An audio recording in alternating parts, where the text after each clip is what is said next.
Hello, and welcome to Operations Management ATI 4640. In this session, we will continue addressing operations and productivity.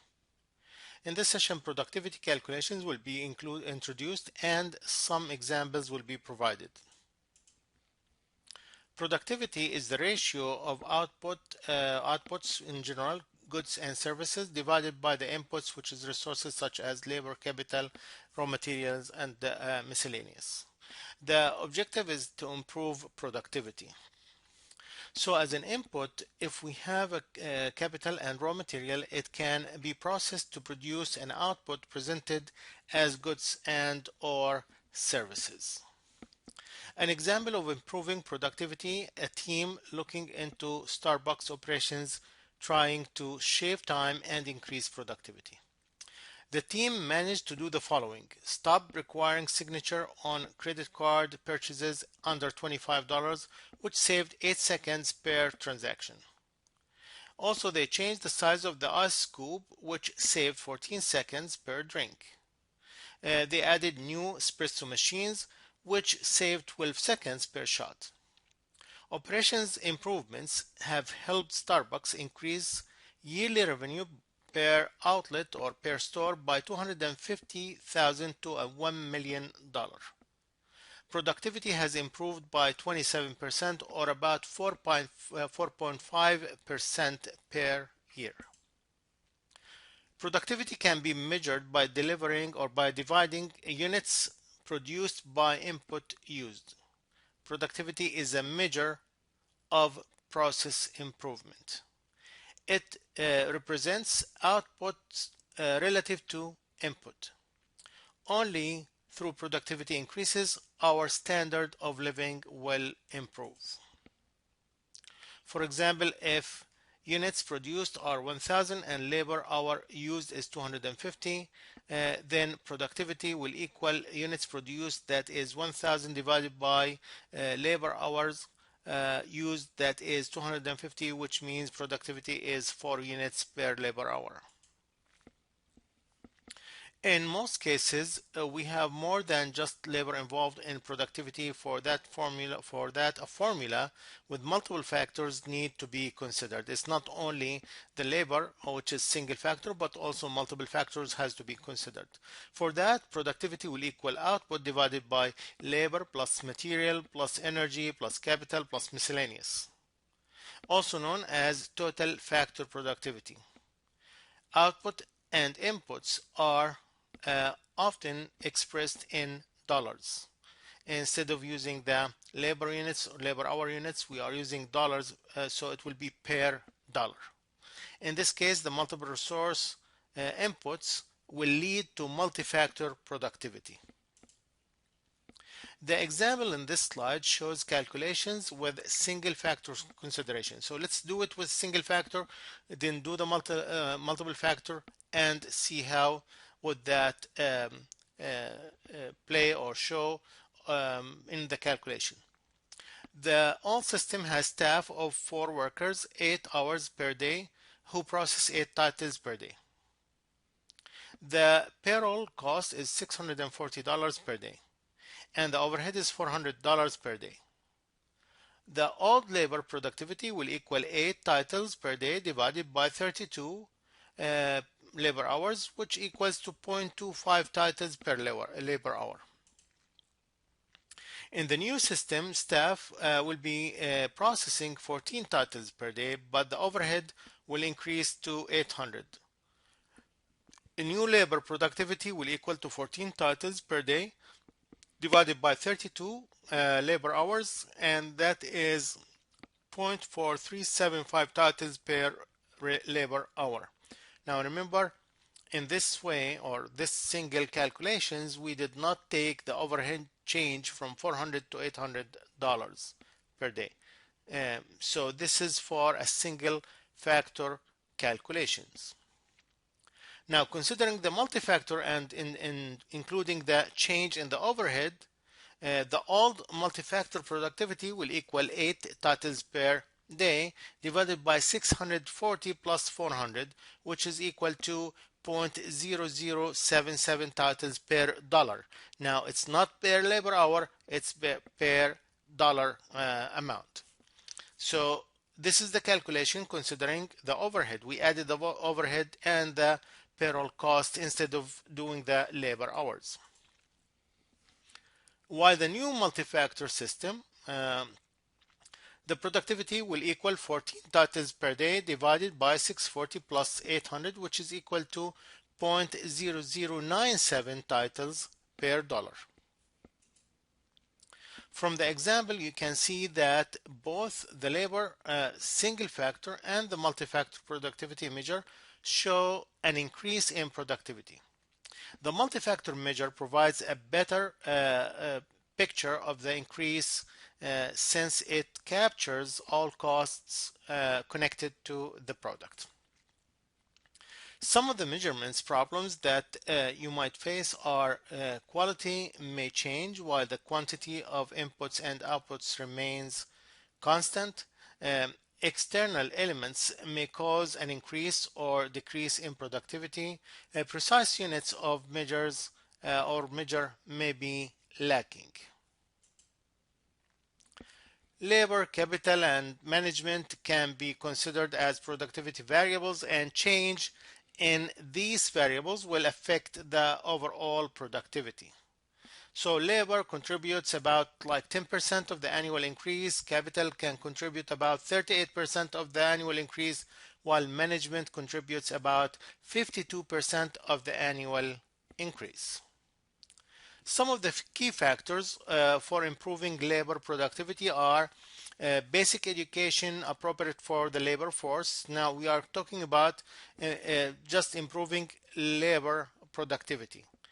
So we need to educate and train our workers and the workforce on what need to be done. What are the processes, the procedures that need to be followed. We need to do diet for the labor force. We need to create a social overhead that makes labor available.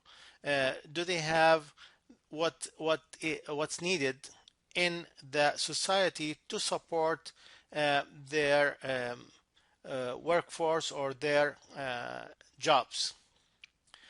Maintaining and enhancing skills in the midst of rapidly changing technology and knowledge. And again, this is something that can be done through training, where we keep them up to date with certificates, with any new skills that will be needed for new technology. If we brought a new machine, then we have to train them on the new machine. If they need a new knowledge that's for a method or an approach, then we provide them with a training for that knowledge to assist in the productivity or increasing the productivity. As the percentage of investment increases, percent in productivity also increases, and this diagram actually shows how the relation between the percentage increase in productivity and percentage of investment. The more you invest, the more productivity you will get. The management part ensures labor and capital are effectively used to increase productivity, use of knowledge, application of technologies. And it will also ensure that labor has migrated from manual work to technical and information processing tasks. In addition, it will ensure more effective use of technology, knowledge, and capital. So basically, management will be organizing all the changes and the knowledge and the technology that will be added to the labor force. Productivity improvement in services is difficult because typically labor intensive, example like counseling and teaching. So it's not the same as manufacturing. Frequently focused on unique individual attributes or desires, like investment advice. So you are customizing that per person. It differs from one person to another. Often an intellectual task performed by professionals, like medical diagnosis. That's another example of service. That will be difficult also to improve productivity based on a person. often difficult to automate, like haircut. We cannot add machinery, we cannot add new technologies, just the regular like haircut machines that we use. But mostly it depends on the human, the barber shop or the barber that cut the hair. So most likely the increasing the productivity will be through improving the labor, but not much of adding technology or automating the process.